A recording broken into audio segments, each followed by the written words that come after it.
সম্মানিত দিনী ভাই বোন, বাড়ির পিছন দিকে যে 2 হাত 2.5 হাত গর্ত করে কবর করা হয়েছে, তার নাম কবর নয়। সেটাই যদি কবর হতো, তাহলে যাকে বাঘে খেয়ে নিল তার কবর কোথায়? কবরস্থানে 2-2.5 হাত যে কবর করা হয়, সেটাই কবর নয়। সেটাই যদি কবর হতো, তাহলে যে আগুনে জ্বলে ছাই হয়ে গেল তার কবর কোথায়? সেটাই যদি কবর হতো, তাহলে যে পানিতে ডুবে হারিয়ে গেল তার কবর কোথায়? মরার পর থেকে নিয়ে বিচারের দিন পর্যন্ত একটা দীর্ঘ সময়ের নাম কবর, যাকে বলা হয় আলামে বারজাক। এই দীর্ঘ সময়ের নাম কবর। এটা কোনো জায়গা, কোনো স্থান নয়। সম্মানিত দিনী ভাই বোন, এই দীর্ঘ সময়ের ভালোটা হলো ভালো, খারাপটা হলো খারাপ। মানুষটা যদি ভালো হয়, মরার পরে ফেরেশতা যখন জিজ্ঞাসা করবেন, তখন যদি তার উত্তর ঠিক হয়, তাহলে ফেরেশতা বলবেন, নামকা নামাতিল আরুসে লাইকুদুইলা আবালিহি, তুমি ঘুমিয়ে যাও বাসর রাতের ঘুমানোর মতো, যাকে কেউ জাগাবে না তার অতীব প্রিয় মানুষ ছাড়া।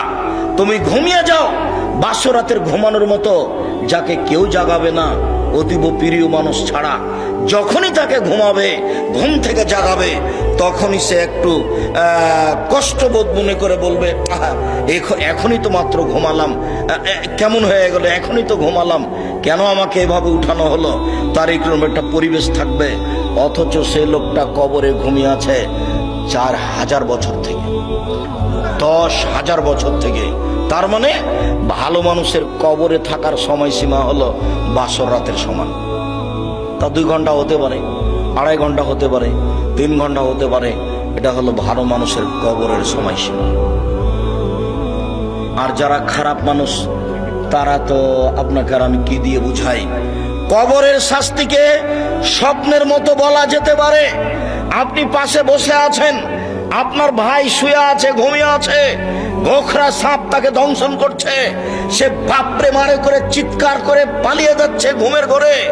এরপরে তার ঘুম ভেঙে গেল, ঘুম ভাঙতে দেখতে পাচ্ছে গমা সাপ কত বড় ছিল, রং কেমন ছিল, কিভাবে কে দংশন করছে, সে সব কিছু এখন অক্ষরে অক্ষরে বলে দিতে পারবে ঘুম থেকে উঠে। কিন্তু যে পাশে বসে আছে সে কিছুই দেখতে পায় না।